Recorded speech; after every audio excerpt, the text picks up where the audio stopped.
केवल एक शिव महापुराण की कथा एक ऐसी है जिसमें इनका भाव झलकता भी है और भगवान की भक्ति इनके हृदय में समाहित भी होती है।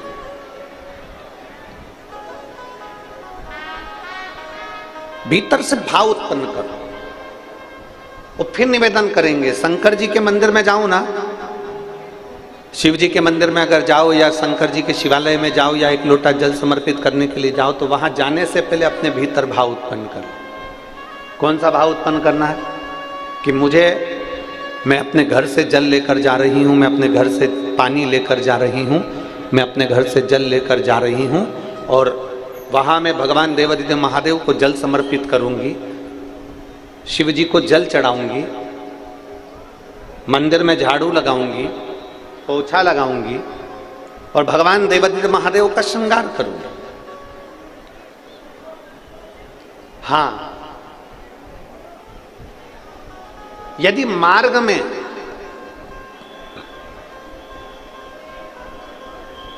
इस जल की भी जरूरत अगर भगवान महादेव से भी ज्यादा किसी जीव को पड़ जाए, संत एकनाथ जी, संत तुकाराम जी,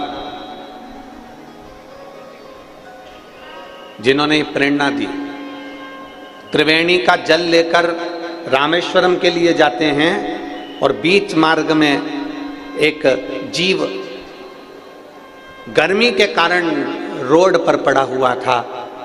संत एकनाथ जी, संत तुकाराम जी उस जल को भगवान उस जीव को पिला देते हैं। साथ वालों ने कहा तुम ये कावड़ लेकर जा रहे हो, साथ वालों ने कहा ये जल लेकर जा रहे हो, तुम्हें त्रिवेणी का जल शंकर भगवान को रामेश्वर में चढ़ाना था और तुम ये बीच में सारा जल तुमने इसको पिला दिया। तो इतने में संत एकनाथ तुकाराम जी महाराज बड़े भाव से कहते हैं कि देखो, वो भी महादेव है और ये भी महादेव है, अगर महादेव को यहां लेना है तो वो जल को स्वीकार करना।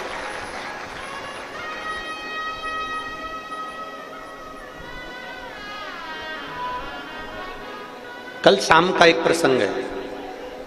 कल कोई कह रहा था, गुरुजी आप 2 बाटल जल लाने का बोलते हो, 1 बाटल का क्यों नहीं कहते? हमने कहा वो 1 बाटल उसके खुद के काम की रहेगी, और अगर वो 2 बाटल जल लेकर आ रहा है ना, तो उसके अंदर ये भाव है कि मैं दूसरे को पिलाने के लिए लेकर जा रही हूं। अगर हम दूसरे को समर्पण करने का भाव रखते हैं तो भोलेनाथ भी अपना सर्वस्व तुम्हें लुटाने का भाव अपने भीतर रखते हैं।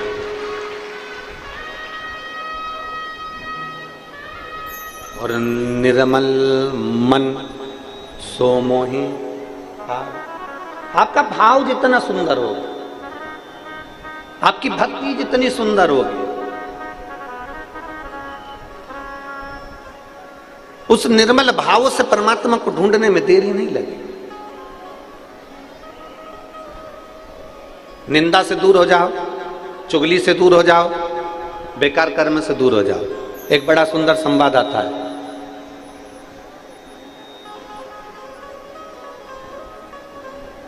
एक राजा ने ब्राह्मणों का भोज रखा। संतों को भी बुलाया, गुरुओं को भी बुलाया और ब्राह्मणों को भी बुलाया। बड़ा भंडारा है। राजा ने कहा इतने सारे लोगों का भोजन बनेगा, भंडारा बनाने के लिए खुले में बना लिया जाए। ग्राउंड देखा, एक खेत देखा, जमीन देखी, उस पे भंडारा बनना चालू हो गया। कितना दूर रहना निंदा से, कितना दूरी बनाकर रखना इस निंदा से। जिस पर हम बैठे हैं, जिस पर हम बैठे हैं, इसको क्या कहते हैं? जम के बोलो जरा। इसको कोई प्रधानमंत्री की कुर्सी तो नहीं कहता, इसको कोई राष्ट्रपति की कुर्सी तो नहीं कहता, इसको कोई मुख्यमंत्री की कुर्सी तो नहीं कहता, इसको कोई आमदार या खासदार की कुर्सी तो नहीं कहता। इसको क्या कहते हैं? व्यास पीठ। काय के लिए मिली है ये? अगर कोई व्यास वक्ता इस पीठ पर बैठे तो वो क्या करने के लिए बैठा?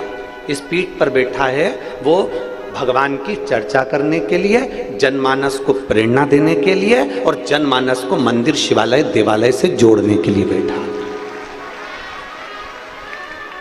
इस व्यासपीठ की गरिमा यह है कि इस व्यासपीठ से एक भी शब्द निंदा का ना निकले, किसी के लिए अपशब्द ना निकले।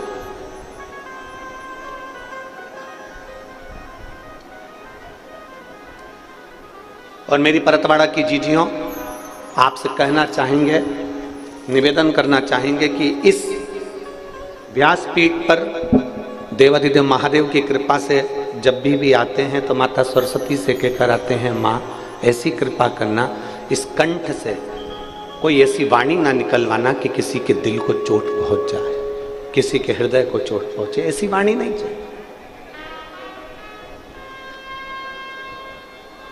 किसी की निंदा इस व्यासपीठ से ना निकले।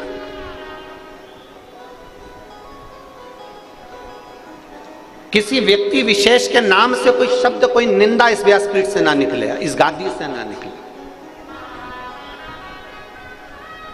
कारण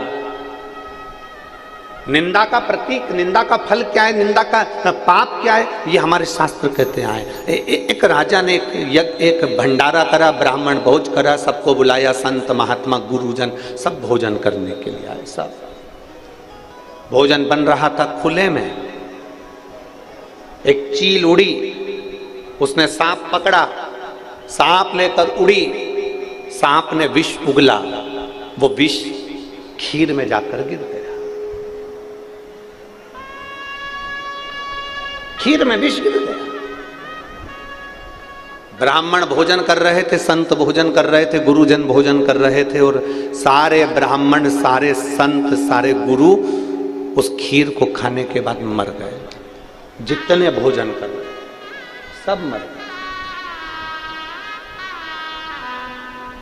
धर्मराज के यहां सभा लग गई, चित्रगुप्त महाराज बैठे।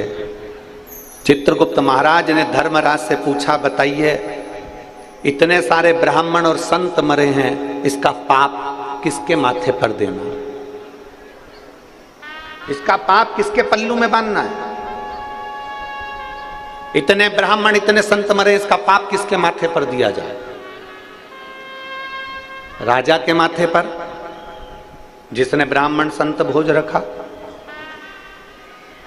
उस सर्प के माथे पर जिसने अपना विष उगल दिया, उस चील के माथे पर जो सर्प लेकर जा रही थी,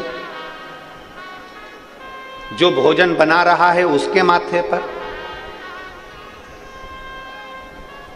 इतने सारे ब्राह्मण संतों के मरने का पाप किसके माथे पर दिया जाए? बोलो धर्मराज, बताइए। मैं किताब लेकर बैठा हूं, मुझे इसमें निर्णय देना है, आप बताओ किसके माथे पर दिया जाए? धर्मराज ने कहा 4 दिन रुक जाओ, उसके बाद में निर्णय लेंगे कि इसका पाप किसके माथे पर दिया जाए। 4 दिन निकले, राजा के नगर में 4-5 संत ब्राह्मण और आ गए। उन्होंने एक स्त्री से पूछा, माता जी राजा का भवन कहाँ है? स्त्री ने पूछा, क्यों? हमें भूख लगी है तो राजा के भवन में हम भोजन करेंगे। स्त्री ने कहा, बाबा सामने राजा का भवन है, परंतु हमारे यहाँ का राजा ऐसा है कि भोजन में जहर मिलवाकर ब्राह्मण संतों को मार डालता है। ऐसा खोलला राजा है हमारे यहाँ का, ऐसा बेकार राजा है हमारे यहाँ का। संत ब्राह्मण वापिस लौट गए। धर्मराज ने चित्रगुप्त को बुलाया और बुलाकर कहा, जो ब्राह्मण और संत मरे थे उनके मरने का पाप इस स्त्री के माथे पर डाल दिया जाए। उनके मरने का पाप इस स्त्री के माथे पर डाल दिया जाए, क्योंकि इसने निंदा करी है।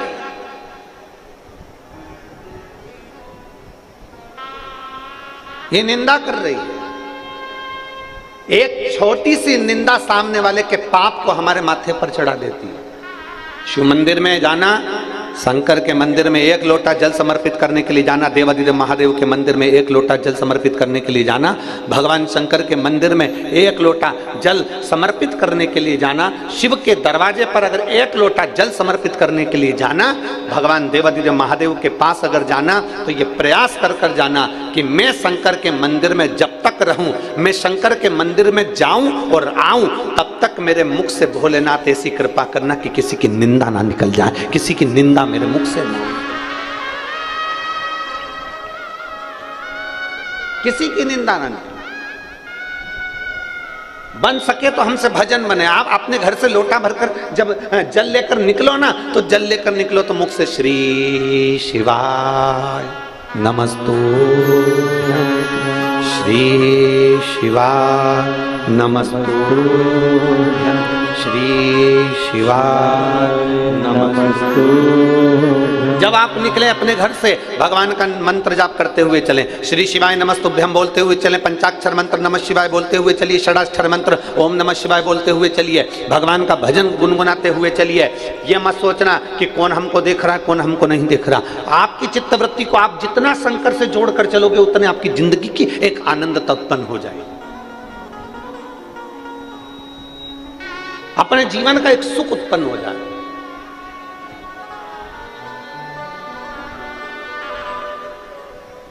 अपने भजन के बल को बढ़ाइए, अपने भाव को बढ़ाइए, अपने भाव।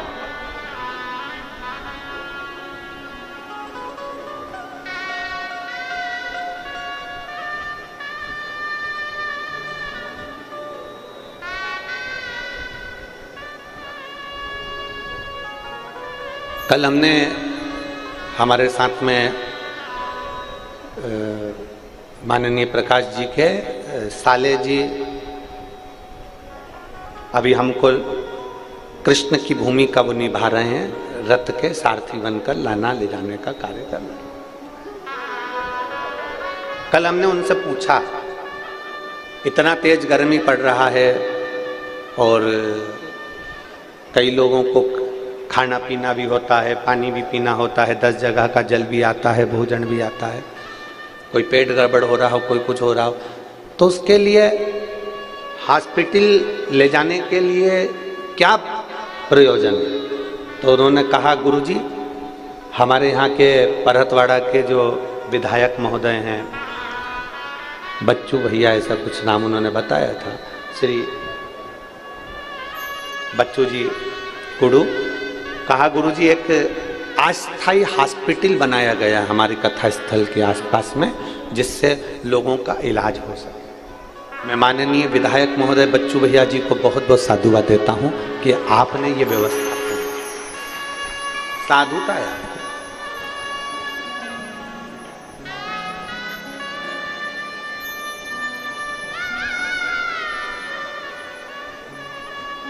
बताया कि कुछ बसें भी चलवाई जिससे निशुल्क लोग जाना आना कर रहे हैं। हम उनको बहुत साधुता देते, बहुत साधुता। एक विधायक होने पर ऐसा निर्मल भाव अगर आपके अंदर शंकर जी के प्रति है तो ये शिव की ही कृपा है और आपके माता पिता की कृपा है।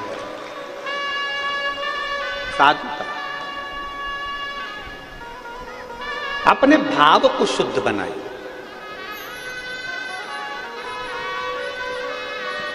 और जब तक अपना भाव शुद्ध नहीं होगा ना, भगवान नहीं मिलेगा। एक बड़ी सुंदर बात आती है, संत बनना सरल है पर सरल बनना कठिन है। मेरी जीजियों, संत कोई भी बन सकता है पर सरल नहीं बन पाता।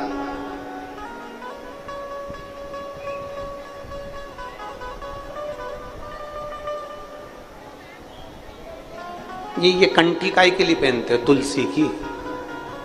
जम के बोलो जरा। गले में तुलसी की कंठी काय के लिए पहनते हो? गले में रुद्राक्ष काय के लिए पहनते हो? गुरु जी से मंत्र काय के लिए लेते हो? गुरु दीक्षा काय के लिए लेते हो? बड़े बड़े अवधे पर जाकर बैठ जाए और आपने किसी गुरु से मंत्र लिया है, कंठी पहनी है, गले में अगर तुलसी की माला पहने हो, गले में अगर रुद्राक्ष की माला पहने हो, कंठी का मतलब होता है कि अपने कंठ से किसी की निंदा ना निकले। कंठी का मतलब है अपने कंठ से किसी की बुराई ना निकले। कंठी का मतलब है अपने मुख से किसी के लिए अपशब्द ना निकले। तो समझ लो कि तुम किसी गुरु के चेले हो और तुम्हारा शास्त्र, तुम्हारा वेद, तुम्हारा पुराण तुमको ये बता रहा है कि तुमने उस कंठी को धारण करा है, तुमने अपने कंठ को शुद्ध कर लिया है।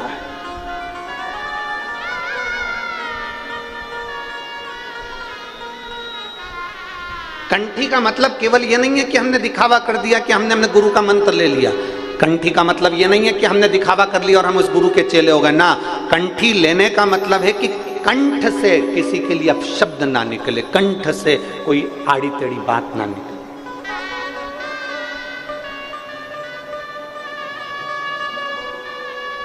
और मत बुरे कर्म कर बंदे, वरना पछताएगा। भगवान की आँखों से तू बच नहीं पाएगा, तू बच नहीं पाएगा। अरे ओ अज्ञानी मत कर नादानी, तेरे कर्म का फल भी तू ही पाएगा।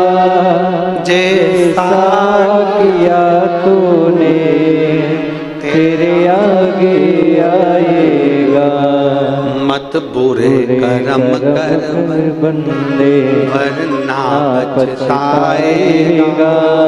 भगवान की आँखों से तू बच नहीं पाएगा, तू बच नहीं पाएगा।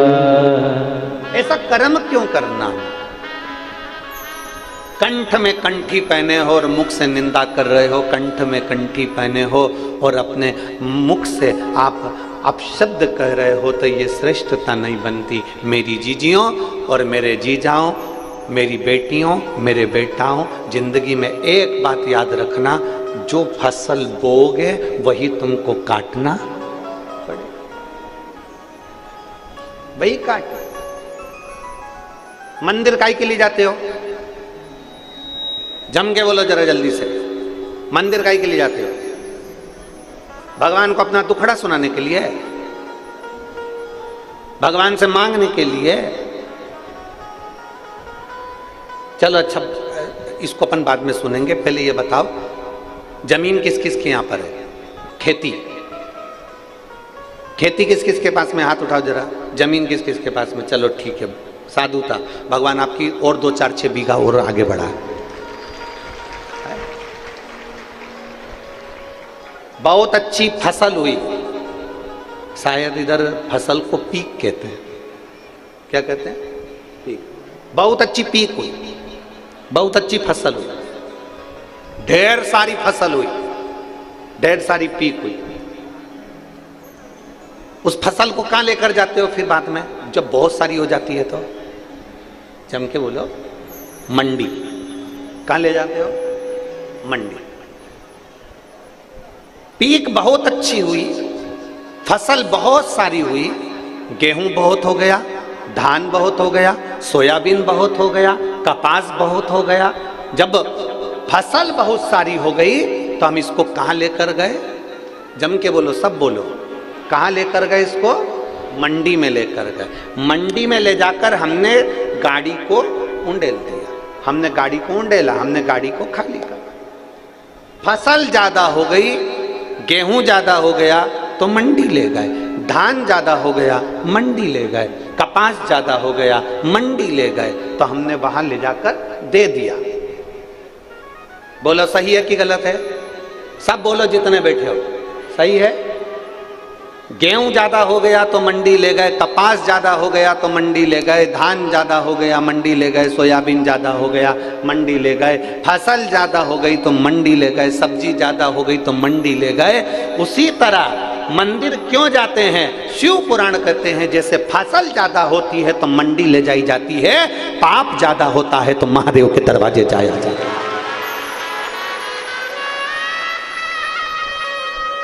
मंडी में जाकर फसल को खाली करा जाता है और मंदिर में रोज जब हम देव अधिदेव महादेव को लोटा भर के जल चढ़ाने जाते हैं ना, तुमको तो मालूम भी नहीं पड़ता हमारे ऊपर जो जो पाप चढ़ा हुआ होता है वो धीरे धीरे जल चढ़ाते चढ़ाते जब हम महादेव के सामने अपने शीश को झुकाते हैं तो जैसे ट्राली, बैलगाड़ी, जैसे फसल की गाड़ी खाली हो जाती है, जब हम महादेव के आगे शीश झुकाते हैं तो हमारे ऊपर का पाप भी खाली हो जाता है। पाप भी खाली।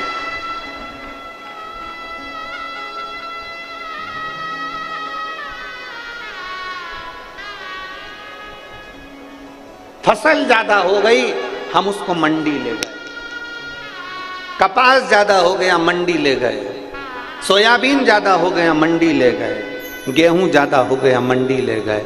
निवेदन है, जब बहुत, और ऐसा कोई मनुष्य नहीं जो पाप ना करता, सबके मुख से रोज झूठ निकलता है, रोज सबके मुख से अपशब्द निकलता है। हम कितना भी समझा दे तुमको तो भी तुम मुख से कुछ ना कुछ गाली निकल ही जाएगी, आड़ा टेढ़ा निकल ही जाएगा। हम कितना भी समझा, हम कितना भी बोल दे तुमको, तुम फिर भी कहीं ना कहीं हमारी वाणी से निकल ही जाता। कली काल है ना,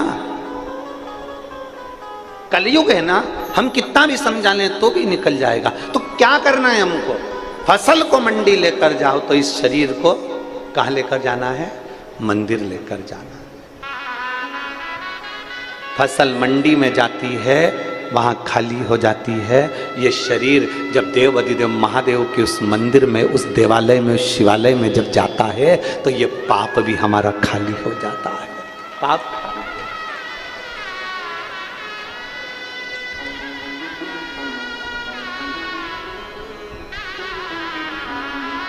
और मेरे बाबा दया करना, मैं तेरे भरोसे हूँ। मेरे बाबा दया करना, मैं तेरे भरोसे हूँ। ना घर के भरोसे हूँ, ना परिवार के भरोसे हूँ, ना घर के भरोसे हूँ, ना परिवार के भरोसे हूँ। मेरे बाबा दया करना, मैं तेरे भरोसे हूँ। भोले बाबा दया करना,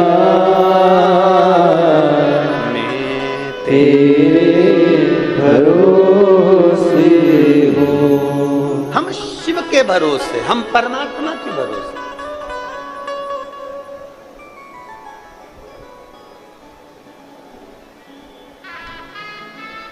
उसके आश्रित हो गए। इस मुख से निंदा ना निकले, इस मुख से अपशब्द ना निकले, कंठी पहनने के बाद कंठ से आड़ी टेढ़ी बात ना निकले। और लिखण वाले तू हो के दयाल लिखना, मेरे जिह्वा पे शिव जी का प्यार लिखना। मेरी इस जिह्वा पर, मेरे इस वाणी पर भगवान का नाम लिखना, अपशब्द ना लिखे। संत बनने के लिए सरल बनना पड़ेगा। शंकर भगवान के लिए, शंकर भोले हैं इसलिए भोला बनना पड़ेगा। जो जैसा है ना उसके जैसा वैसा बनना पड़ता है। मेरी जीजियां बैठी हैं ना, जब ये बच्चे को भोजन कराती हैं ना, बूढ़े से बूढ़े लोग जब बच्चे के साथ खेलते हैं ना तो बच्चा बन जाते हैं। बोलो री जीजियो, सही बात है। और क्या उसकी मम्मी भी क्या तोतरी बोले क्या? नहीं, पर बच्चे के साथ में उसको तोतरा बोलना पड़ता ले। अब वो कितनी कितनी लीला करती है। वो कौआ आया, कौआ आया, कौआ आया, कौआ आया। फिर बच्चे को डराती भी, बच्चा अगर एकदम डरता है ना तो बाबा आया। बच्चा खूब रो रिया हो ना, खूब तेज रो रिया हो तो माँ क्या कह देती है? एकदम बोलो बोलो, जम के बोलो, बाबा आया। बच्चा एकदम डर जाता है। रोना, अरे बोलो तो जम के बंद। थोड़ी देर के लिए देखेगा कहाँ आया। जब उसने देख लिया नहीं आया तो फिर मां फिर चिल्लाती, बाबा आया। बच्चा रोना बंद। शिव महापुराण की कथा कहती है, बच्चा रो रहा है और मां कह देती है बाबा आया, तो बच्चा रोना बंद कर देता है। संसार सागर में आप रो रहे हो और व्यास पीठ से सुन लो कि कोई तुमसे कह दे कि शंकर भगवान आएंगे और तेरा दुख मिटा कर जाएंगे, समझ लेना बाबा आएगा और दुख मिटा कर जाएगा। रोना बंद। मेरे बाबा दया करना, मैं तेरे भरोसे हूँ। मेरे बाबा दया करना, मैं तेरे भरोसे। रोना बंद। अब क्या रो, अब बाबा आ गया, बाबा आया, बच्चे ने रोना बंद करा। माँ को बच्चे के साथ बच्चा बनना पड़ता है। माँ को जैसा बूढ़ा व्यक्ति भी है ना, तो बूढ़े के साथ बूढ़ा बनना पड़ता है। माता पिता को बच्चे के अनुकूल चलना पड़ता है, अनुकूल। जैसा वो है उसके अनुकूल रहना पड़ेगा। तो क्या माँ बच्ची है?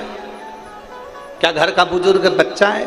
पर बच्चे के साथ बच्चा बनना पड़ता है। उसी तरह मेरे महादेव भोले हैं, मेरे महादेव भोले भाले हैं, इसलिए उनका नाम है भोले शंकर।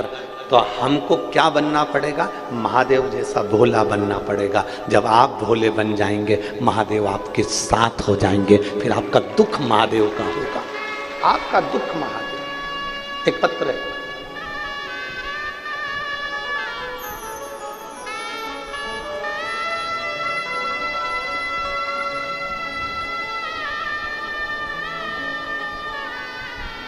प्रतिभा सतीश मसूरकार, मैं हीवरखेड़ तहसील तेल्हारा जिला अकोला की हूँ। मेरा मोबाइल नंबर ये है, कहीं बैठी हो तो हाथ हिला सकती है।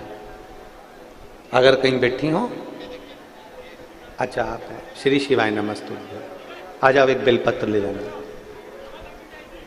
मेरा नाम प्रतिभा सतीश मसूरकार है, मैं हीवरखेड़ तहसील तेल्हारा जिला अकोला की हूँ। मेरा मोबाइल नंबर ये है। गुरुजी, मैं एक लोटे जल का क्या वर्णन करूं। मुझे सोराइसिस की बीमारी थी।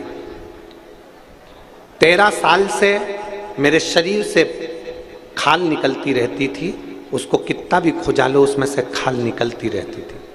पूरे शरीर में खुजाल चलती रहती और सोराइसिस की बीमारी थी। 13 साल से 13 वर्ष से लगातार मैं इलाज डॉक्टरों का करवा रही थी। डॉक्टर ने कहा था ये बीमारी मरते दम तक रहती है, इस बीमारी का कोई इलाज नहीं, बीमारी ठीक नहीं हो सकती है, डॉक्टर ने कह दिया था। तब मैंने दवाई तो खा रही थी, टीवी पर आपकी कथा सुनना प्रारंभ करा और टीवी पर कथा श्रवण करना प्रारंभ करा। एक लोटा जल देवादिदेव महादेव को समर्पित करती, उस जल को लाती, पीती और अपने शरीर पर लगा लेती। गुरुदेव, मैं बाबा का क्या गुणगान करूं, जहां दवाइयां असर ना कर पाई। सोराइसिस की बीमारी मरते दम तक रहती है, लोग कहते हैं, डॉक्टर कहते हैं, पर मेरे देवादिदेव महादेव ने मुझे 4 महीने में अच्छा कर दिया और बाबा की कृपा से आज मैं पूर्ण तरह से ठीक हूं और मेरी बीमारी भी ठीक है। ये शिव तत्व, अब शरीर में मुझे वो बीमारी नहीं रही। शिव तत्वता शंकर हो भिड़ी। एक माने एक लाइन लिखी है, देखिए,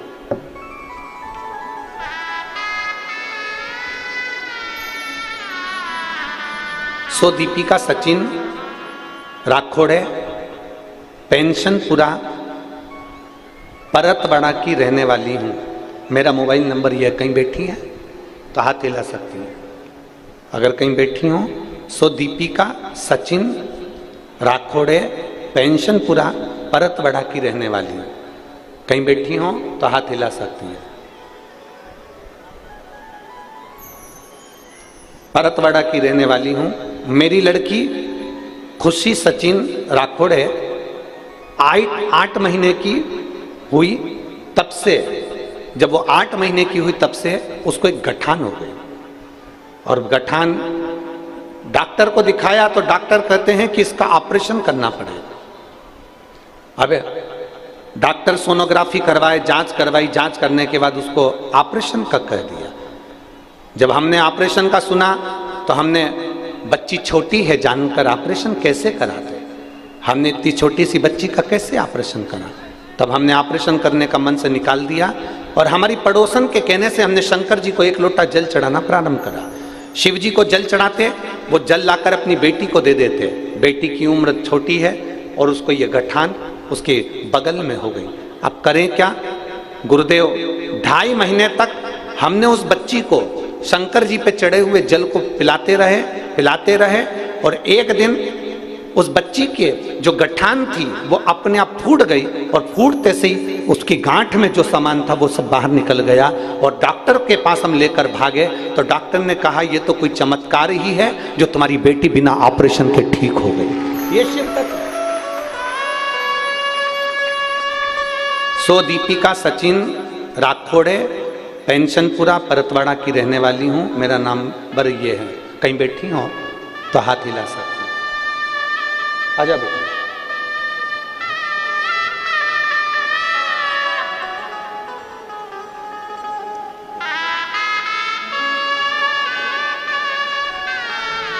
ठीक है ना,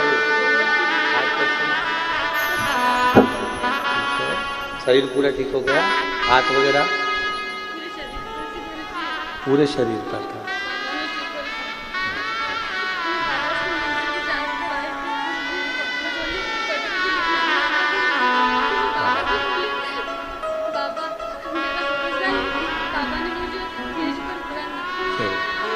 अब ठीक है ना बेटा?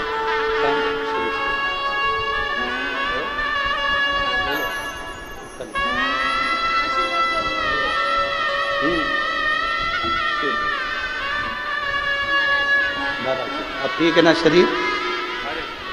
13 वर्ष से सोरायसिस की बीमारी थी, पूरा शरीर खुजाते, पूरे शरीर में थी और देवाधिदेव महादेव ने आज पूरा शरीर बाबा की कृपा से ठीक हो गया। ये उभरी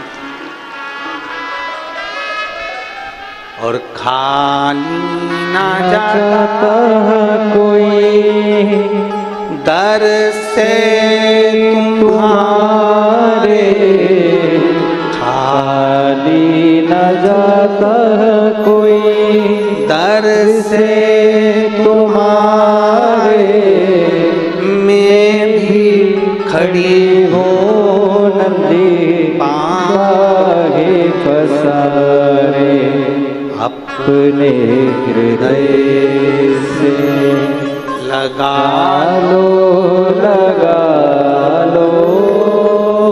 गिरा जा रहा हूँ, उठा लो। आप दिल से उसको एक लोटा जल चढ़, आप दिल से उससे निवेदन करो।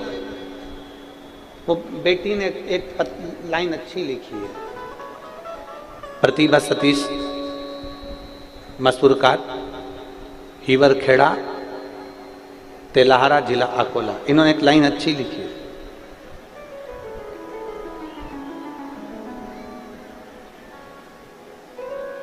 मैं शिव जी के मंदिर में जाकर कहती थी कि बाबा मेरे भरोसे को टूटने मत दे। लाइन अच्छी है, मेरे भरोसे को टूटने मत देना। और यदि भरोसा पक्का है ना, शंकर जी को रामचरितमानस में विश्वास कहा है। तुलसीदास जी कहते हैं शंकर विश्वास रूपिणो, शिव विश्वास। मेरे जीजाओं, मेरी जीजियों, मेरी बेटियों, मेरे बेटाओं, अगर आपका विश्वास पक्का है ना, अगर विश्वास पक्का है तो ये निश्चित है कि मेरा महादेव तुम्हारी झोली भरने में देरी नहीं करेगा। पक्का भरोसा दृढ़ रखना, भरोसे को कम मत होने दो। और जो कहते हैं भगवान हमारी नहीं सुनता, उनसे निवेदन करूंगा किसी कथा के पंडाल में बैठकर, जब कुबेरेश्वर धाम से मेरा कुबेर भंडारी कथा वाचने के लिए आया हो, मेरा कुबेरेश्वर धाम से कुबेर भंडारी जब कथा वाचने के लिए आए, उस पंडाल में 7 दिन 5 दिन बैठकर विनती कर कर देखना, अगले पंडाल में तू खुद पत्र लेकर पहुंचेगी कि मेरे बाबा ने मुझे ये दिया है।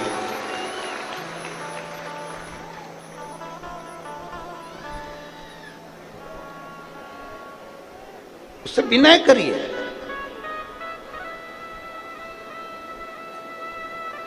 अपने भीतर हम बहुत सारे जैसे कचरे की गाड़ी होती है, तो कचरे की गाड़ी में अगर कचरा भरा रहे तो कचरा सड़ता है, उससे गाड़ी भी जम के बोलो सड़ती है। अनाज की गाड़ी में अनाज भरा रहे तो अनाज सड़ जाता है, अनाज सड़ा तो नीचे से गाड़ी सड़ जाती है। आपने जो अपने अंदर भर कर रखा है वो हमारे शरीर को सड़ा रहा है। आपने कपट भर के रखा है तो वो कपट हमारे शरीर को सड़ा रहा है। हाँ, आपने गंदे विचार भर कर रखे हैं तो गंदे विचार हमको सड़ा रहा है। अहंकार भर के रखा है तो अहंकार हमको सड़ा रहा है। अपने भीतर जो हमने भरा, इसलिए कचरे की गाड़ी को खाली करना जरूरी है, अनाज की गाड़ी को खाली करना जरूरी है, बर्तन में पानी भरा है तो उसको खाली करना जरूरी है, वरना जंग लग जाएगी। प्लास्टिक की बाल्टी होगी तो बाल्टी चिकनी हो जाएगी, पानी भरा रहेगा तो उसमें कई जम जाएगी। इसलिए कपड़ा पानी में पड़ा रहेगा तो वो पानी में कपड़ा भी बेकार हो जाएगा। शास्त्र कहता है खाली करना जरूरी है। डब्बे में भरा है खाली करो, बाल्टी में भरा है खाली करो, कचरा भरा है खाली करो, अनाज भरा है खाली करो, कुएं में पानी भरा है कुएं को भी खाली करना जरूरी है। अगर कुआं खाली नहीं होगा तो पानी बदबू मारने लगेगा, कुएं को भी खाली करना जरूरी है। उसी तरह कुएं को खाली करना जरूरी है, तालाब को खाली करना जरूरी है, अनाज की गाड़ी को खाली करना जरूरी है, कचरे की गाड़ी को खाली करना जरूरी है। तो ये एक बात याद रखना, अपने दिल को भी महादेव के सामने कहकर खाली करना जरूरी है। खाली करो।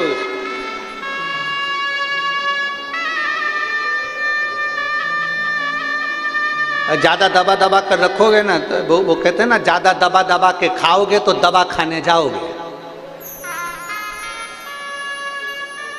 अरे बोलो तो जम के एक बार फिर से बोलो, दबा दबा कर खाओगे दवा खाने जाओगे। इसलिए शास्त्र कहता है 2 हिस्सा खाओ, एक हिस्सा पानी के लिए रखो और एक हिस्सा थोड़ी श्वास लेने के लिए रख ले, दम। परंतु व्यक्ति सोचता है बिस्कुट आ रहा है आन दो, पानी आ रहा है आन दो, कोल्ड ड्रिंक आ रहा है आन दो, कुरकुरे आ रहे आन दो, वेपर्स आ रहे आन दो, सब ले लेके रख लिया और पूरी कथा में कथा तो कम सुनी और दिन भर बैठी बैठी बैठी बैठी बैठी बैठी बैठी। अब इतना खा लिया कि अब लोटा,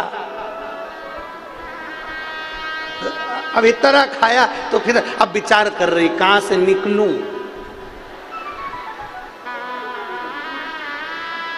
कहां से जाऊं, सारी जनता भरी पड़ी है, कहां करूं। कथा में बैठो ना तो पानी भी उतनी मात्रा में पियो जितना शरीर को लगे। मालूम पड़े ज्यादा पी लो तो 25 बार किधर से जाऊंगा।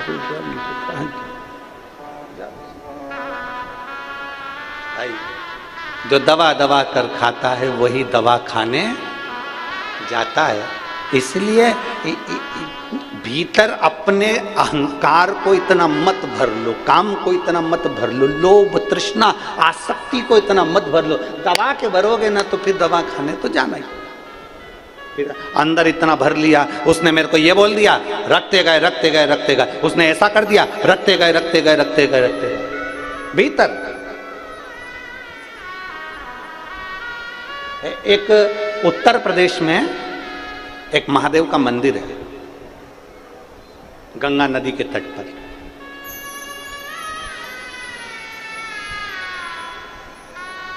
हमीरपुरा उत्तर प्रदेश में पड़ता है, गंगा नदी के तट पर। हडिम्बेश्वर महादेव, आप सब उसका नाम बोलेंगे, हडिम्बेश्वर। हिडिम्बा जो थी वो भीम की धर्मपत्नी थी, उसी के नाम से ये मंदिर है, हडिम्बेश्वर महादेव। कौन सा मंदिर? जम के बोलो जरा सभी लोग, हडिम्बेश्वर महादेव। हमीरपुरा उत्तर प्रदेश, गंगा नदी के तट पर यह मंदिर है। कौन ने निर्माण किया, कौन ने बनाया? अगर हमारे शास्त्रों को उठाकर देखा जाए तो उसमें वर्णन आता है हडिम्बेश्वर महादेव जब पांडव वन में विचरण कर रहे थे और भीम पहरा दे रहे थे, हडिम्ब की बहन हिडिम्बा उसने देख लिया भीम को देखा, पेड़ पर चढ़ के बैठ गई हिडिम्बा, भीम को देख रही। सुबह सुबह भीम ने ब्रह्म मुहूर्त में सुबह के समय पर स्नान करा, एक शिवलिंग का, पार्थिव शिवलिंग का भीम ने निर्माण करा। पेड़ों की पत्ती तोड़कर भीम लाया और उस शिवलिंग पर समर्पित कर दिया। हिडिम्बा देख रही, हिडिम्बा देख रही।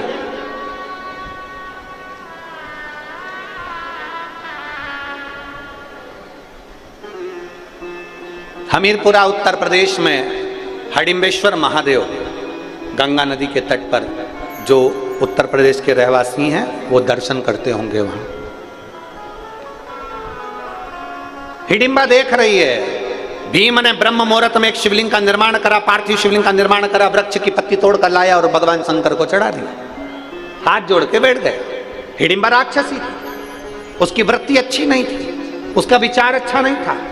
वो तो भीम को खाने को आई थी, वो भीम को मारने के लिए आई थी, पांडवों के प्राण लेने के लिए आई थी, प्राण ग्रहण करने के लिए, प्राणों को नोचने के लिए आई थी, वो समाप्त करने के लिए आई थी। पर वो हिडिम्बा बैठ गई पेड़ पर, वृक्ष पर, भीम को देखती रही। एक दिन निकल गया, भीम को देखती रही। 2 दिन निकल गया, भीम को देखती रही। हिडिम्बा से रहा नहीं गया।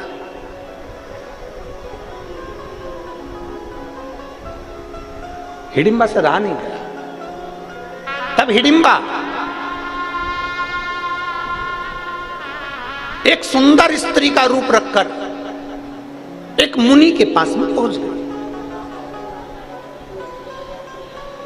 हिडिम्बा एक सुंदर स्त्री का रूप रखकर, एक अभी तक राक्षसी विग्रह था उसका, अभी तक राक्षसी शरीर था उसका। जैसे श्रीमद् भागवत में कथा आती है पूतना की, राक्षसी थी, पर भगवान को दूध पिलाने के लिए जब जाती है तो बड़ी सुंदर गोपी का रूप रख कर जाती है, बड़ी सुंदर बनकर जाती है पूतना, बड़ी सुंदर स्तनपान कराने के लिए जाती है। उसका नाम था पूतना, जो घर में पूत ना रहने दे, उसका नाम पूतना था। बड़ी सुंदर, अति रमणीय बनकर पूतना चली जाती है भगवान कृष्ण के सम्मुख में। यशोदा जी ने पूछा तुम कौन हो? पूतना कहती है मैं ब्रज की गोपी हूं। क्यों आई हो? जब लाला का जन्म हुआ तो बधाई लेने नहीं आई थी, इसलिए आज बधाई लेने के लिए आई। अच्छा, हाँ। शंकर भगवान आए थे, यशोदा जी ने लाला को शिव जी की गोद में नहीं दिया था। पूतना सुंदर रूप रखकर आई तो लाला को गोदी में दे दिया। यशोदा जी ने कहा बहन तू इसको संभाल, मैं तेरे लिए बधाई लेकर आती। भगवान कृष्ण ने सुन लिया था कि इसने मुझे पूतना को बहन बोला है, तो मेरी मैया यशोदा की ये बहन है तो मेरी मासी है। अब भगवान कृष्ण को क्या मालूम था कि ये मासी नहीं, गले की फांसी है। उनको क्या मालूम था?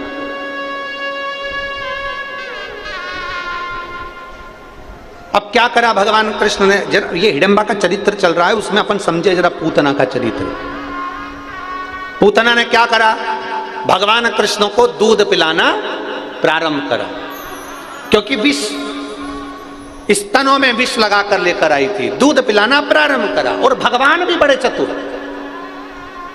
भगवान भी बड़े चतुर। और भगवान ने पूतना के दूध को पीना प्रारंभ करा। पूतना जब तक दूध दे रही थी, स्तनपान करा रही थी, तब तक भगवान ने पिया। और दूध के बाद में जब पूतना ने विष देना चालू करा, तब भगवान ने पूतना के प्राणों को हर लिया। अब भागवत में एक संवाद बड़ा विचित्र आता है कि भगवान ने पूतना का स्तनपान क्यों किया? मैया यशोदा का स्तनपान करना था, फिर पूतना का क्यों करा? भगवान कृष्ण ने पूतना के दूध को क्यों पिया, स्तनपान क्यों करा? श्रीमद् भागवत में श्रीमद् वल्लभाचार्य जी सुबोधनी के अंदर वर्णन करते हैं कि ये पूतना सारे ब्रज के बच्चों को स्तनपान कराती कराती आ रही थी। ये पूतना सारे ब्रज के बच्चों को स्तनपान कराती कराती आ रही थी। बच्चों के प्राण स्तनपान करने से छूट रहे थे, मर रहे थे। तो जितने बच्चों के प्राण छूटते थे वो मुख से छूटते थे दूध पीते पीते। तो प्राण पूतना के स्तन में भर चुके थे। सारे ब्रजवासियों के बच्चों के प्राण पूतना के स्तन में भरे हुए थे। तब भगवान कृष्ण ने विचार करा, इसके स्तन में सारे ब्रज के बच्चों के प्राण भरे हैं, दूध पीऊंगा तो इन सभी प्राणों को मैं निकाल कर अपने उदर में रख लूंगा, क्योंकि ये ब्रजवासी के प्राण हैं और ब्रजवासी मुझे प्राणों से प्रिय हैं। भगवान कृष्ण ने पूतना के दूध को पीना प्रारंभ करा और पीते पीते सारे प्राण निकाल कर अपने पेट में रख लिए, उदर में रख लिए। अब उदर में वो प्राण रह गए। छोटे छोटे ब्रजवासी के बच्चों के प्राण भगवान के पेट में रह गए। समय आया, भगवान धेनु चराने के लिए जाते, उससे पहले भगवान जब बाल्यावस्था में थे तो भगवान ने मिट्टी को उठाकर खा लिया। बोलो, कथा सुनी कि नहीं सुनी? सबने जम के तो बोलो जरा, सुनी है ना? भगवान ने क्या करा? अपने चरण की रज को उठाकर खाया। अपने पांव की मिट्टी को भगवान कृष्ण खा रहे, अपने चरण की रज को भगवान खा रहे।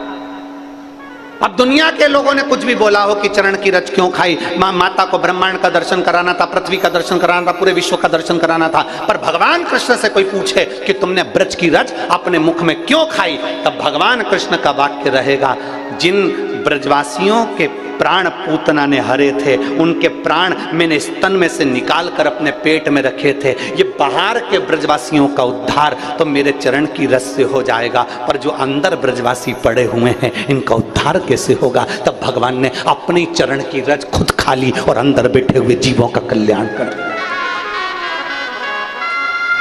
अपने चरण की रज स्वयं पाए, स्वयं अपने चरण। हिडिंबा देख रही है, जैसे पूतना सुंदर स्त्री का रूप रख कर गई थी, वैसे हिडिंबा बड़ी सुंदर रूप धर कर गई। एक मुनि के सामने पहुंच गई।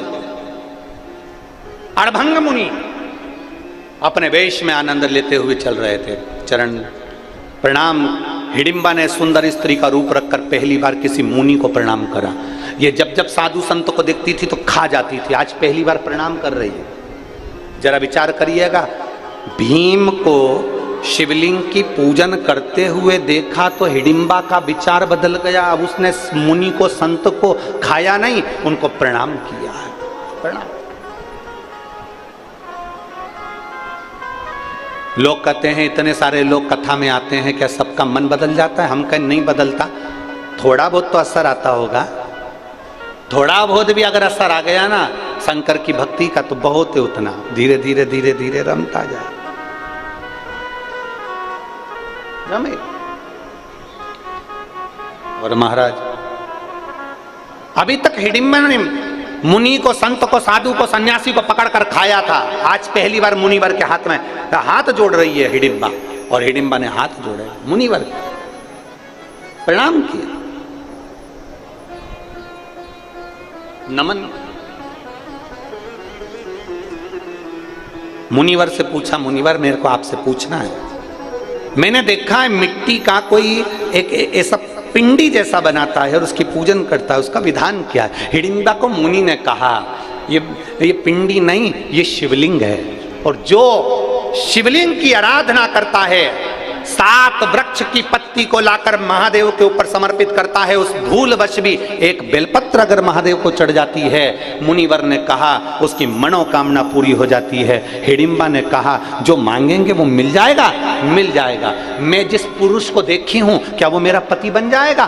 बन जाएगा। तुम मांग कर देखो। राक्षसी ने केवल पूजन करते हुए देखा तो उसने मन में विचार कर, राक्षसी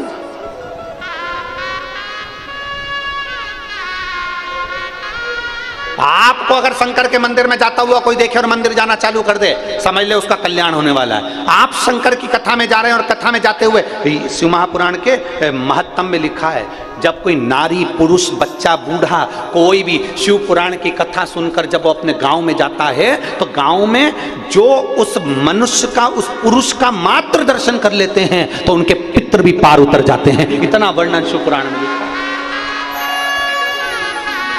शिव महापुराण में लिखा है, श्री शिवाय, जम के बोलो जरा, श्री शिवाय नमस्तुभ्यम। बोलने वाले के मुख का मात्र दर्शन कर ले तो 71 पीढ़ी में करे हुए सारे पाप छिन्न हो जाते हैं और जीव तीर्थों के दर्शन का फल पा लेता है। उसका मुख का दर्शन, उसके केवल मुखाग्रविंद का दर्शन। अब इतने सारे आप लोग हो, श्री शिवाय नमस्तुभ्यम बोल कर जाते हो, लोग आपका दर्शन करते होंगे, मुख देखते होंगे, आपका चेहरा देखते होंगे, आपका स्वरूप देखते होंगे, कितनों का कल्याण कर देते हो, कितनों का। महाराज इसीलिए आप लोगों से कहते हैं, हम प्रार्थना करते हैं कि शिव के सिवा कहीं दिल ना लगाना, शिव के सिवा कहीं दिल ना लगाना, वरना पड़ेगा तुझे आंसू बहाना,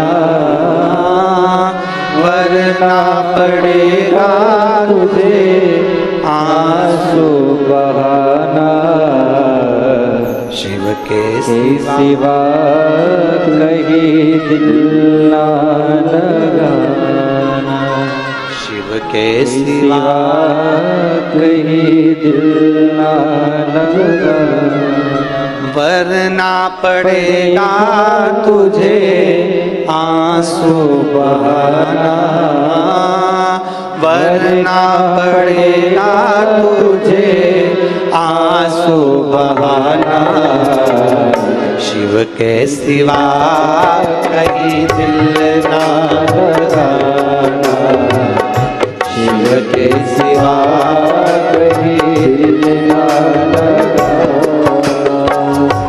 वरना पड़ेगा तुझे आंसू बहाना, वरना पड़ेगा तुझे आंसू बहाना, शिव के सिवा कहीं दिल ना लगाना, शिव के सिवा कहीं दिल ना लगाना।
गाने किया है, जो शिव का गुण गाने किया है, सच्चा जीवन वो ही जिया है, सच्चा जीवन वो ही जिया है।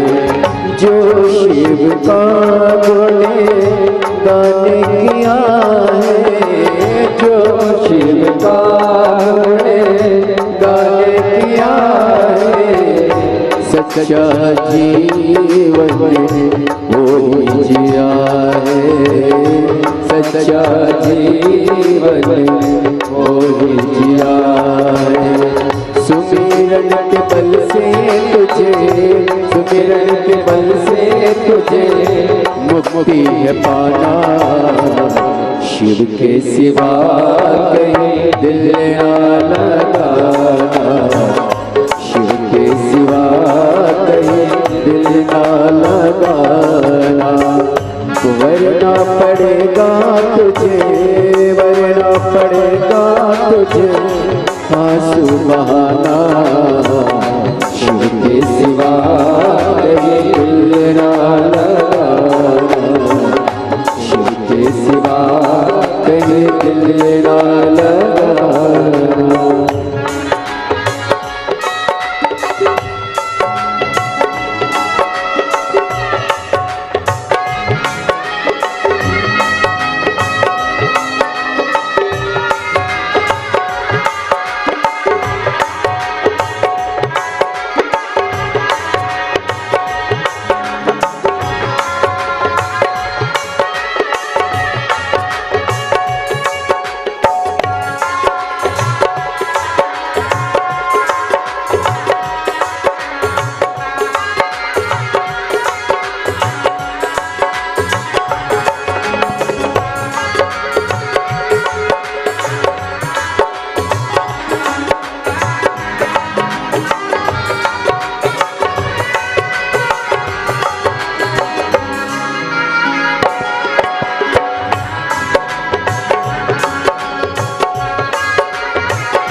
के सिवा कहीं दिल ना लगाना, शिव के सिवा कहीं दिल ना लगाना।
शिव के सिवा कहीं दिल ना लगाना, शिव के सिवा कहीं दिल ना लगाना।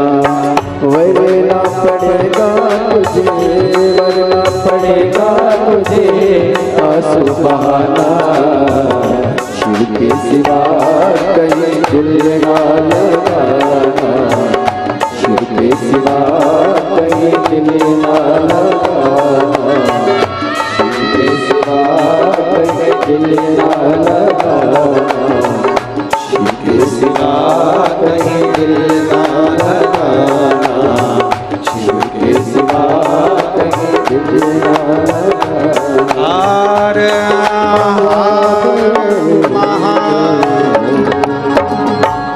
अपने स्थान पर बैठकर भगवान देवाधिदेव महादेव से अपने मन की बात बड़े भावों के साथ दिल से बाबा से प्रार्थना करिए।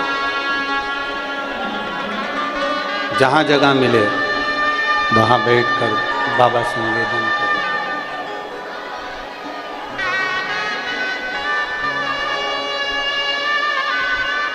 बहुत ज़्यादा संख्या में आप लोग आए हैं। निवेदन है धूप में ना बैठें, प्रयास करें पेड़ों की छांव में चले जाएं, गाड़ियों की छांव में बैठ जाएं, या कोई चादर या छाते हों तो वो लगा कर बैठें। बड़े भावों से बाबा से प्रार्थना करिएगा, दिल से निवेदन करिए।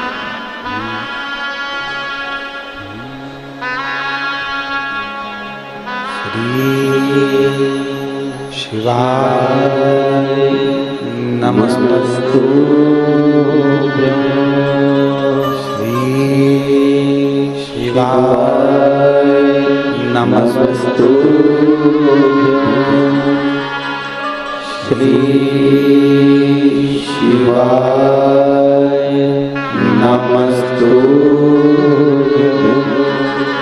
श्री शिवाय नमस्तु श्री शिवाय नमस्तु भोला सब दुख का तुम्हारा, ओ भोला सब दुख का तुम्हारा।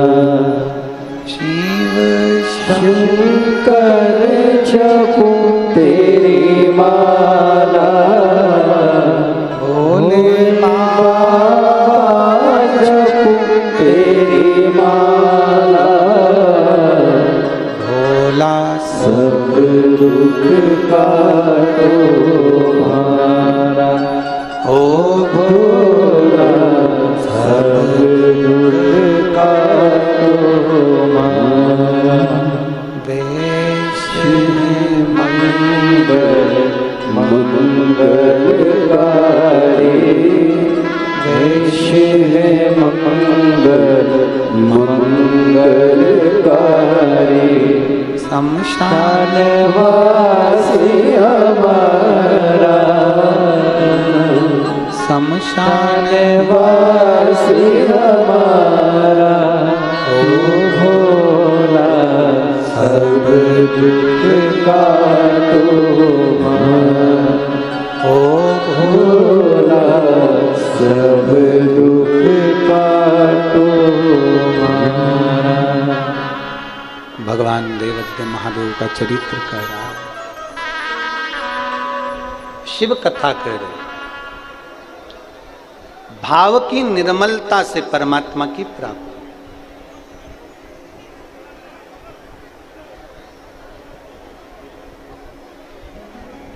कभी कभी ऐसा हो जाता है कि शिव के करीब होने के बाद भी हमारा भाव निर्मल नहीं हो पाता। एक बार भगवान शिव विराजमान थे, पार्वती जी ने आकर उनके नेत्रों को बंद करा। पार्वती जी ने जैसे ही नेत्रों को बंद करा तो एक अश्रु की बूंद गिर गई, जिससे एक बच्चे ने जन्म ले लिया जिसका नाम अंधकासुर था।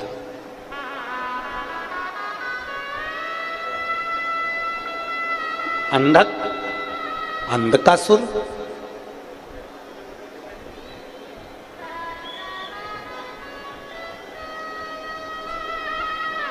छोटा सा बच्चा माता पार्वती जी ने गोदी में उठा लिया। शंकर भगवान ने पूछा, पार्वती ये कौन है? पार्वती जी कहती है, मैंने जब आपके नेत्र बंद करे तो ये बच्चे ने जन्म लिया आपके आंसू से, आपके अश्रु से।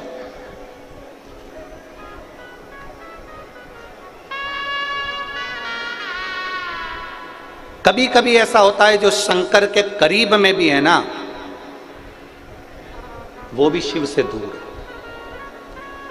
मेरी जीजियों,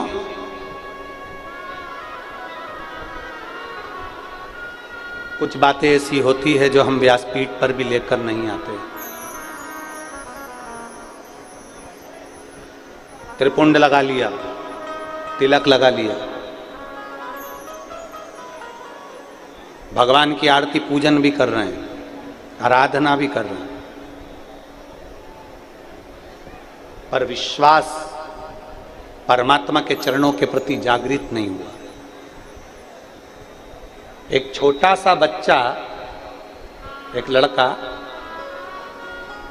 जो जन्म से ही नहीं बोलता, जन्म से ही नहीं सुनता, देखिए उसका पत्र है।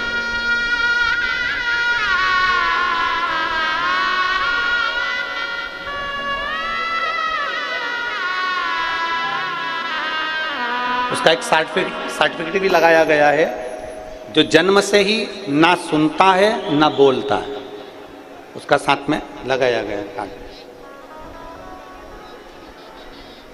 मेरा नाम ज्योति गोपाल भूरेवाल, मैं जालना महाराष्ट्र से हूं। कहीं बैठी हैं तो हाथ हिला सकती हैं। आप ही हैं? बच्चा आया है के साथ में? लिया इसको, लिया लिया। मेरा नाम ज्योति गोपाल भूरेवाल है, मैं जालना महाराष्ट्र से हूं। मेरे बेटे का नाम उमेश भूरेवाल है। उसे बचपन से सुनना बोलना नहीं आता था।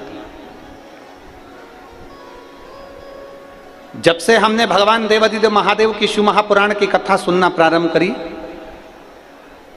बेटे को एक बार कान में मशीन भी फिट करवाई तो भी वो सुन नहीं पाता था, बोल नहीं पाता था। बचपन से ही उसका ये क्रम था। हम बड़े परेशान हो गए, बच्चे का जीवन क्या करा जाए। एक महिला को मंदिर जाते हुए देखा तो हमने उनसे पूछा, आप कहाँ जाती हो रोज जल लेकर? तो कहीं शिव जी के मंदिर। हमने भी अपने बच्चे के लिए शंकर जी के मंदिर जाना चालू किया और शंकर जी को जल चढ़ाते और उन पर चढ़ी हुई बेलपत्र लाकर अपने बच्चे को दे देते, पानी चढ़ा हुआ लाकर अपने बच्चे को पिला देते। गुरुदेव, जिस बच्चे के लिए डॉक्टर ने भी प्रमाण दे दिया बोल नहीं सकता, सुन नहीं सकता, आज मैं बाबा के सामने छाती ठोक कर कह सकता हूं कि मेरा बच्चा शिवजी पे चढ़े हुए जल को और बेलपत्र से सुनना भी चालू करा और बोलना भी चालू करा।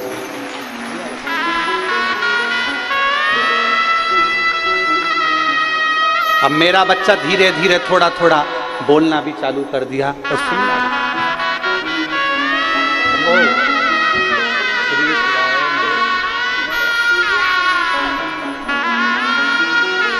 कार्डलेस दे, कार्डलेस दे।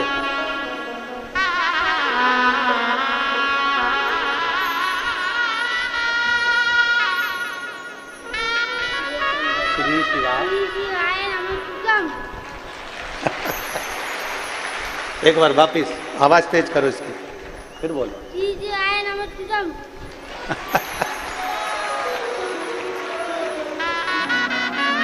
कम बोल।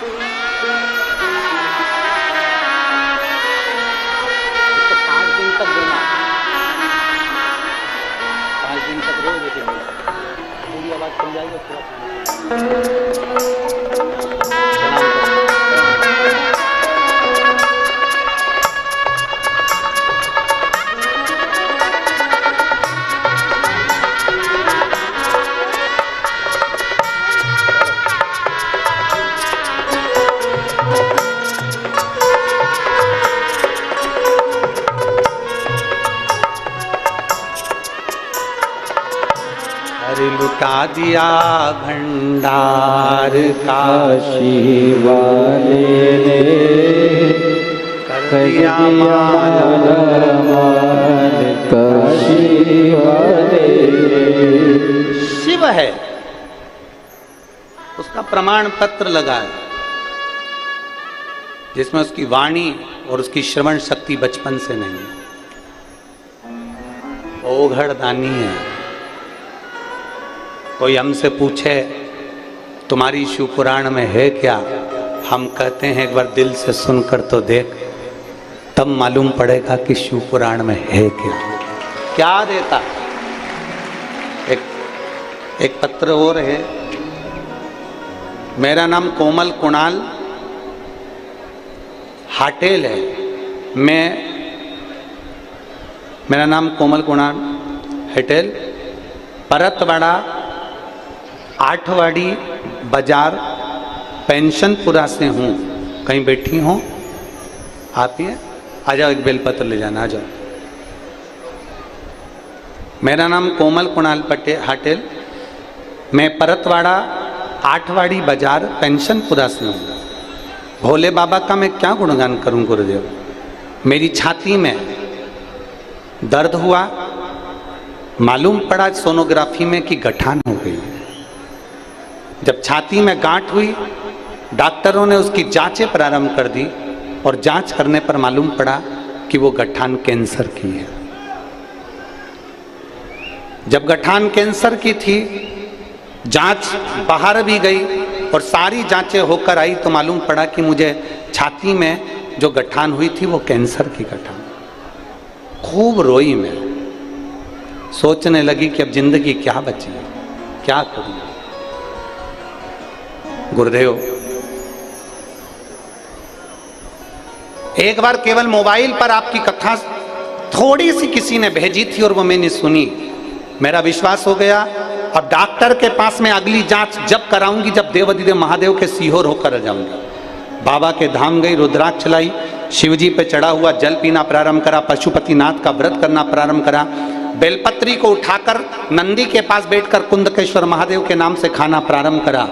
और दूसरी बार फिर मेरी जांच होना प्रारंभ हुई तो जो कैंसर की गठान थी, डॉक्टर ने जांच कर कर मुंबई में कह दिया वो पानी की गठान है, वो कैंसर की नहीं। बाबा ने 4 हॉस्पिटल में मुझे कैंसर बताया गया और अगला हॉस्पिटल ऐसा था कि भोलेनाथ जी की कृपा से मुझे कैंसर नहीं निकला। ये शिव की आराधना है, ये शंकर की कृपा। मैं शिव को क्या गुणगान, महाराज उसको समझना कठिन है, शिव को जानना बहुत कठिन, बहुत कठिन। हमारा क्या है, हम तो ये आज कथा का 6ठा दिन हो जाएगा, कल 7वां दिन, सुबह 9:30 बजे से 12:30 बजे तक कथा हो जाएगी। 7 दिन पूरे करके परतवाड़ा से सीहोर चले जाएंगे। 16 तारीख से वापिस कथा छत्तीसगढ़ कुरूद में प्रारंभ हो जाएगी, धन्वंतरी जिले में। तो ये सब शिव की ही तो कृपा, शंकर की ही तो कृपा। वहां कथा प्रारंभ हो जाएगी छत्तीसगढ़ में। हम छत्तीसगढ़ वालों से निवेदन करते हैं, मौका मिल रहा है कथा सुनने का, छोड़ना नहीं।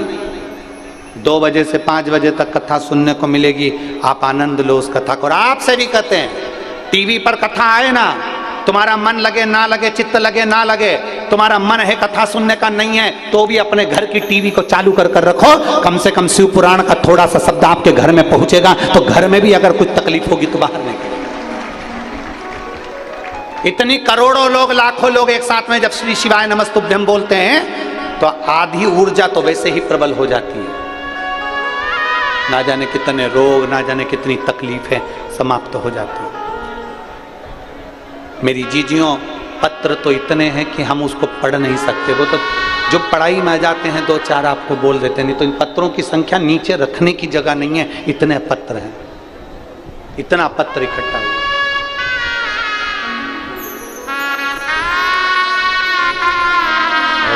मेरे बाबा तेरी नौकरी सबसे बढ़िया है, सबसे करीब हो। मेरे बाबा तेरी नौकरी सबसे बढ़िया है, सबसे करीब।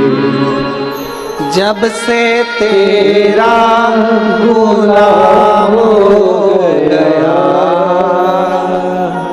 तब से मेरा भी नाम हो गया।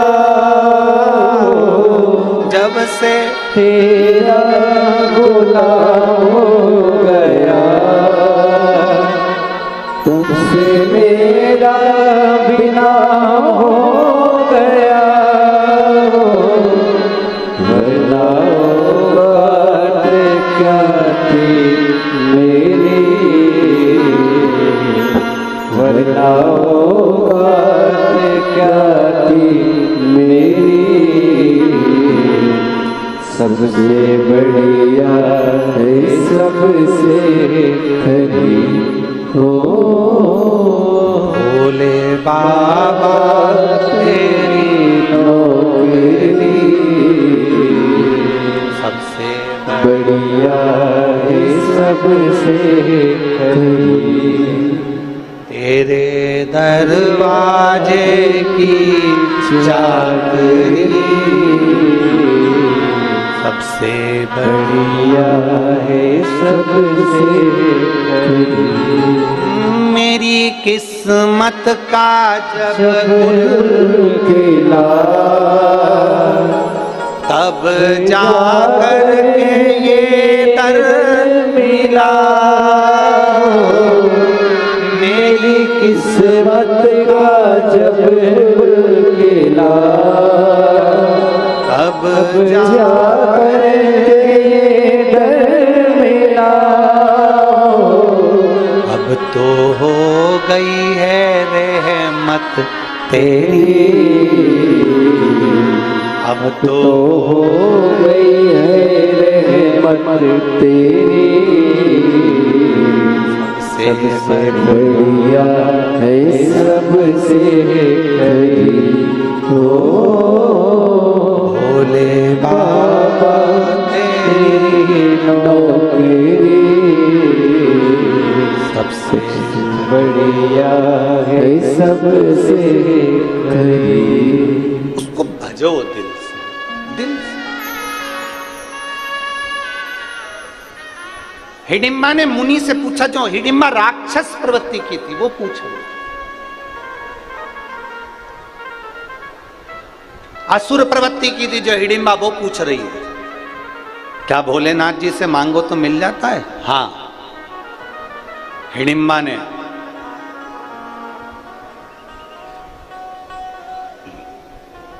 एक शिवलिंग की स्थापना करी।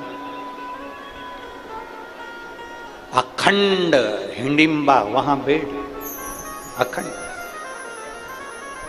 उठती नहीं है, जाती नहीं है, कहीं नहीं, कहीं नहीं जाती है, केवल भजन में लीन। हिडिंबा ने एक नियम बड़ा प्रबल बनाया। बेलपत्र को तो हिडिंबा पहचानती नहीं थी, आसुरी प्रवृत्ति की थी, राक्षस प्रवृत्ति की थी, बेलपत्र को नहीं जानते। आसुरी प्रवृत्ति में अब वो कहां बेलपत्र देखेंगे। हमने पहले भी कथा में कहा, यदि आप शिव पुराण की कथा में पहुंचे हो, मंदिर तक पहुंचे हो, तो कहीं ना कहीं शिव की कृपा है। अगर ये श्री ओम प्रकाश जी, श्री प्रकाश जी जायसवाल कथा करवा रहे हैं, तो हमने पहले भी कहा इनके माता पिता की कोई पुण्याई होगी तो ये शिव पुराण की कथा जायसवाल परिवार में है। सुनने वाले की भी पुण्याई है, कथा करवाने वाले की भी पुण्याई है, और कथा बाचने वाले की भी पुण्याई है।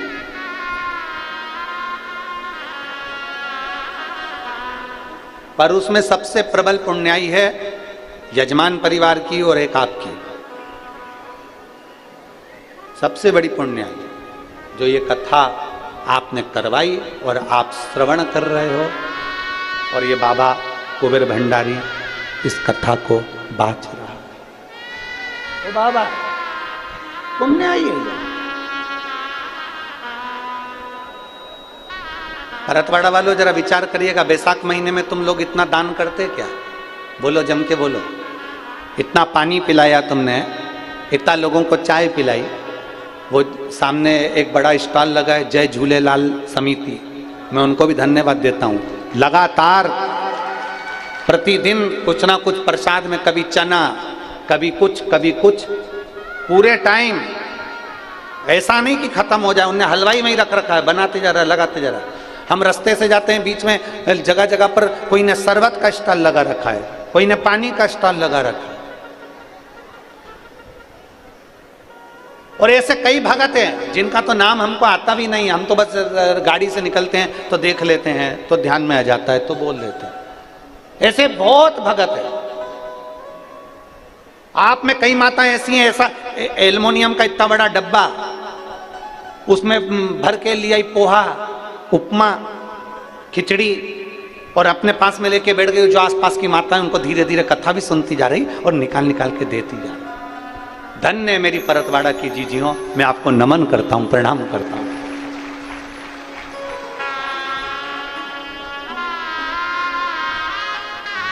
और ये खाली नहीं रहेगा तुम्हारा, जो तुमने जो भंडार लुटाया है ना, लोगों को जो खिलाया है, लोगों को जो दिया है ना, ये खाली नहीं रहेगा, ये खाली नहीं रहेगा। हमारे बीच में माननीय विधायक श्री रवि जी राणा जी पधारे हैं, जिन्होंने अमरावती में बहुत सुंदर शिव महापुराण कथा का वाचन करवाया और जनमानस में एक प्रेरणा दी है। आपका दिया गया, आपका खिलाया गया खाली नहीं जाने वाला, ये पुण्य आपके साथ में, ये पुण्य आपका है। हिडिंबा बैठ गई और हिडिंबा बैठकर भगवान शंकर के ऊपर बेलपत्र तो जानती नहीं थी, पत्तियां तोड़कर लिया थी पेड़ पौधों की, वृक्षों की, और वो शिव जी पे चढ़ा देती।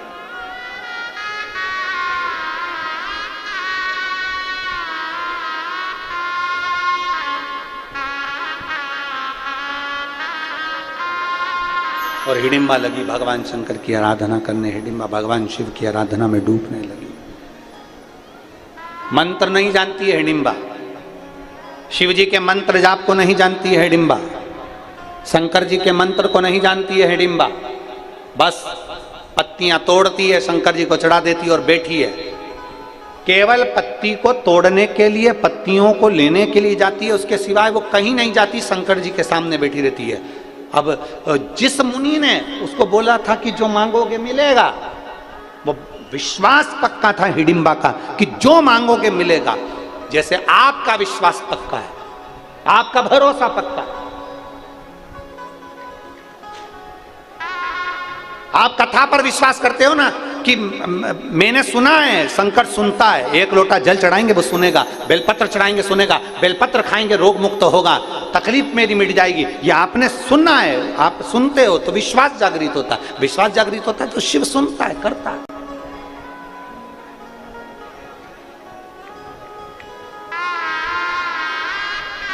एक माँ ने तो अपने बच्चे का पत्र तो लिखा ही है, साथ में फोटो भी लगा के भेजा और बाकायदा फ्रेम में मड़वा के भेजा और लिखा है बड़े मिश्रा जी और छोटे मिश्रा जी, फ्रेम में जड़वा के भेजा। और उसने पत्र में लिखा है,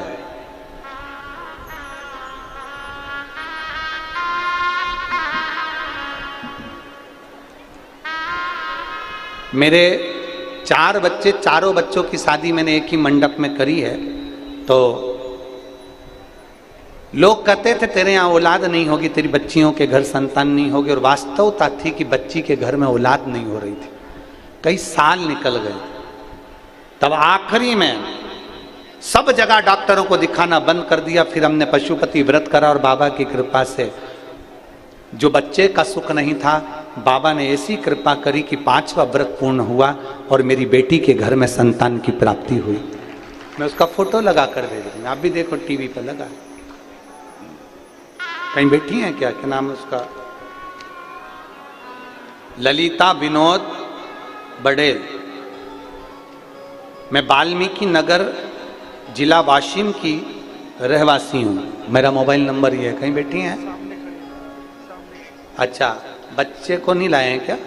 नहीं लाए ना, अच्छा अब तो नानी होगी इसकी, है ना? शंभू, क्या लिखा है देखना जरा, कैच करिए।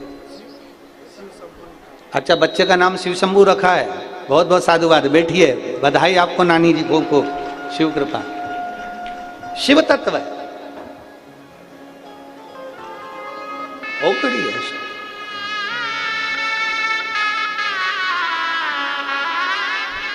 आप करो दिल से आराधना, आप करो दिल से पूजन, वो सुनेगा, वो महादेव है। हिडिंबा बैठ गई, पत्तियां तोड़कर लाती, बैठ जाती, शंकर जी पे समर्पित कर देती। भगवान भोलेनाथ ने ये नहीं देखा कि तूने क्या चढ़ाया, भोलेनाथ जी ने ये नहीं देखा कि तेरा वस्त्र कौन सा है, भोलेनाथ जी ने ये नहीं देखा कि तू पकवान क्या लाया है।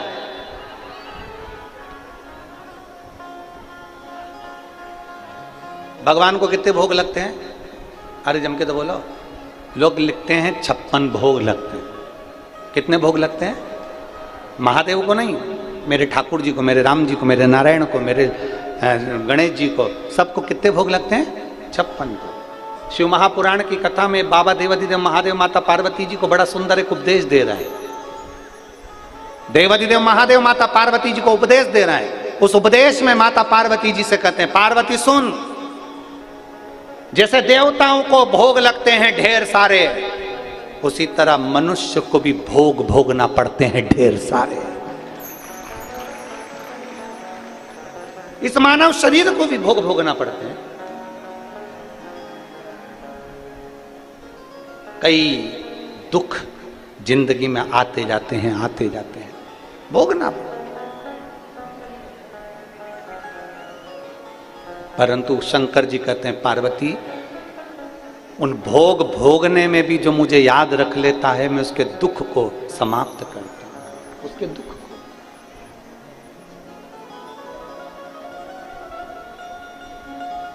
वो कहे,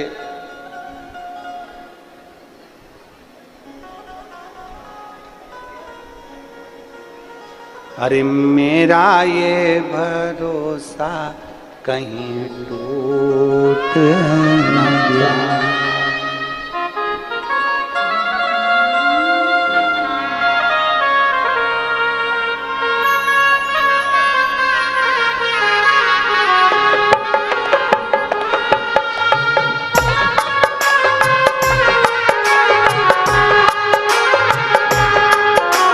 डमरू वाले आजा, तेरी यादें सताए, मेरा ये भरोसा कहीं टूटे न जाए। ओ डमरू वाले आजा, तेरी यादें सताए, मेरा ये भरोसा कहीं टूटे न जाए, मेरा ये भरोसा कहीं टूटे न जाए। ओ डमरू वाले आजा, तेरी यादें सताए,